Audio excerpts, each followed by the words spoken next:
Hello students, आज का topic है मुरब्बा। मुरब्बा का निर्माण कैसे किया जाता है, निर्माण की विधि क्या है, इसका उपयोग क्या है और मुरब्बा बनाते समय कौन कौन सी समस्याएं आती हैं और उनका निवारण कैसे करते हैं, इस लेक्चर में आज हम जानेंगे। तो सबसे पहले जानते हैं कि मुरब्बा होता क्या है। मुरब्बा एक प्रसंस्कृत पदार्थ है जिसे फल या सब्जियों या उनके टुकड़ों को चीनी की चाशनी में तब तक उबाल कर तैयार किया जाता है जब तक कि उसमें कुल घुलनशील ठोस पदार्थ की सांद्रता 68% या उससे अधिक ना हो जाए, तब तक इसे आपको उबालना है। फिर इसके बाद आमतौर पर 1 किलो फल के लिए लगभग 1.75 किलो चीनी का उपयोग किया जाता है। मुरब्बा जब आप फलों का बनाएं तो फल बिना सिकुड़े हुए होने चाहिए, उनमें क्रिस्पनेस होनी चाहिए, कुरकुरेपन होना चाहिए और उनकी कोमलता बरकरार होना चाहिए, अर्थात वो ज़्यादा हार्ड या कड़े नहीं होने चाहिए। बाजार में आंवला, सेब, बेल या मिश्रित फलों के मुरब्बे काफ़ी ज़्यादा प्रचलित हैं। मुरब्बे का परिरक्षण भी शर्करा से किया जाता है। जब किसी फल या फल के पीस को शर्करा में डुबोया जाता है तो उसके अंदर का पानी शर्करा में आ जाता है और शर्करा फल की ओर जाती है जब तक कि संतुलन न हो जाए। इसी को परासरणीय निर्जलीकरण कहते हैं और इसी सिद्धांत पे मुरब्बे को परिरक्षित किया जाता है। अब जानेंगे मुरब्बा के विनिर्देश। तो मुरब्बा में कुल घुलनशील ठोस पदार्थ 68% होने चाहिए।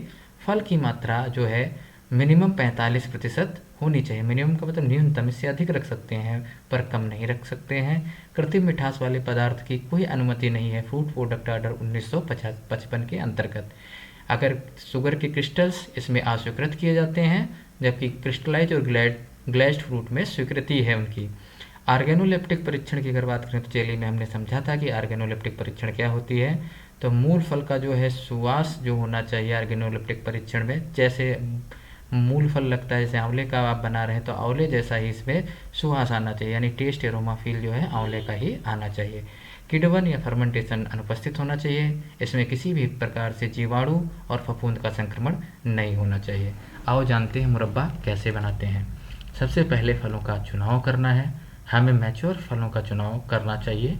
उसके बाद उनको हम क्या कर लेते हैं, धुलाई कर लेते हैं और धुलाई करने के बाद जो भी हमारे फ्रूट्स मैच्योर नहीं हैं या फिर रोगग्रस्त हैं या कीटों के प्रकोप से प्रकोपित हैं तो उनकी हम छटाई कर देते हैं। करने के बाद फलों को हम वेधन करते हैं। वेधन का मतलब अंग्रेजी में प्रिकिंग बोलते हैं। इसमें कांटों की सहायता से, फार्क की सहायता से फल में छिद्र कर देते हैं जिससे कि चीनी का घोल अच्छे से प्रवेश कर जाए। वेधन करने के बाद इसको हम तुरंत 2% नमक के घोल में डुबोकर रख देते हैं जिससे इसमें ब्राउनिंग ना हो, भूरापन ना आए और साथ ही साथ इसका कसैलापन खत्म हो जाए। तो कुल मिलाकर ये फल की प्रकृति के अनुसार होता है। जो फल कसैले होते हैं जैसे आंवला, उन्हें 2% नमक के घोल में 24 घंटे के लिए डुबोकर रखा जाता है। इसके अलावा फिर इसके बाद हम इनको उस पानी से निकाल लेते हैं और अच्छी तरीके से फिटकरी के 2% घोल से धुल लेते हैं। फिर इसको उबलते पानी में ब्लांचिंग करना है। ब्लांचिंग एक हीट ट्रीटमेंट है जो कि इसके सॉफ्टनेस के लिए और एंजाइम के डीएक्टिवेशन के लिए आवश्यक होता है, जिससे मुलायम रहे और किसी भी प्रकार की एंजाइम की क्रिया ना हो, इसीलिए ब्लांचिंग की जाती है।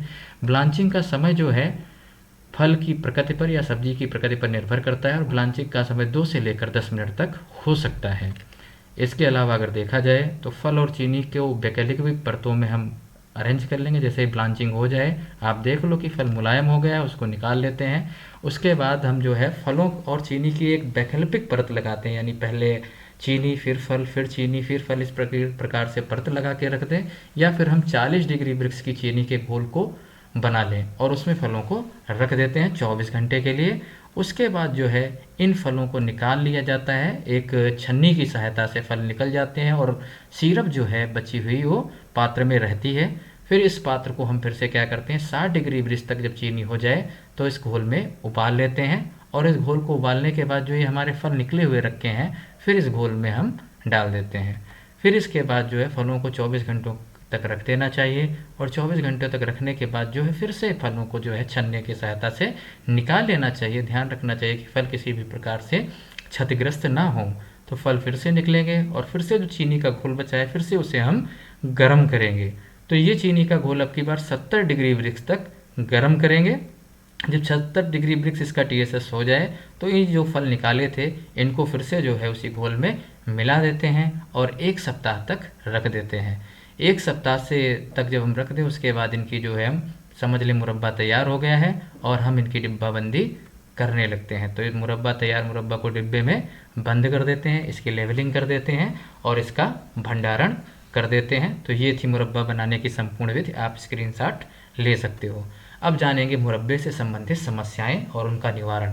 तो सबसे पहली जो समस्या है उसको किण्वन बोलते हैं, फर्मेंटेशन बोलते हैं। तो शर्करा अगर कम मात्रा में आपने मुरब्बे में उपयोग की है, अपर्याप्त आप पकाए हो मुरब्बे को, तो किण्वन की समस्या आ जाएगी, फफूंद लग सकते हैं और जीवाणु का भी आक्रमण हो सकता है। इसीलिए इसका उपचार ये है कि 70 डिग्री ब्रिक्स तक इसे पकाना चाहिए। इसके अलावा फलों का चाशनी में तैरना, तो चीनी की अपर्याप्त संचेचन के कारण चीनी अच्छे तरीके से जो है फल में नहीं घुस पाती, जिससे उसकी स्पेसिफिक ग्रेविटी कम हो जाती है। जार में मुरब्बे को ठंडा किए बिना संरक्षित करना क्या इसका कारण हो सकता है। इसीलिए चीनी के घोल की पर्याप्त संचेचन को सुनिश्चित करना चाहिए, अच्छी प्रकार से वेधन करना चाहिए और घोल को धीरे धीरे गाढ़ा करना चाहिए। मुरब्बे को ठंडा करके ही संरक्षित करना चाहिए, जिससे कभी भी फल चाशनी में नहीं तैरेंगे। फलों का कड़ा होना, तो अगर आपने प्रॉपर जो है ब्लांचिंग नहीं की है, अपर्याप्त ब्लांचिंग की है, या कोई आपने उथला बर्तन लिया और उसमें कम चीनी के घोल में जो है आप मुरब्बे को पकाए जा रहे हो, तो उस समय जो है फल आपके कड़े हो जाएंगे। और इस स्थिति से बचने के लिए आपको पर्याप्त मात्रा में ब्लांचिंग करना है। तब तक ब्लांचिंग करना है जब तक कि फल आपके मुलायम ना हो जाए, और चीनी की पर्याप्त मात्रा के घोल के साथ ही मुरब्बे को आपको पकाना चाहिए और चीनी की जो सांद्रता है वो धीरे धीरे बढ़ाना चाहिए। अगला फलों का सिकुड़ना है। फलों का सिकुड़ना भी अधिक सांद्रता वाली शर्करा के घोल में सीधे अगर आपने डाल दिया, सीधे आपने 70 डिग्री ब्रिक्स की सिरप बनाई और उसमें आपने अगर जो है फलों को डाल दिया, तो फल आपके सिकुड़ जाएंगे, कड़े हो जाएंगे। तो इस स्थिति में चीनी की सांद्रता को धीरे धीरे दिन प्रतिदिन बढ़ाना चाहिए। आशा है आपको मुरब्बा समझ में आ गया है। आगे के लेक्चर कैंडी में मैं आपको फिर से मिलूँगा, तब तक के लिए धन्यवाद।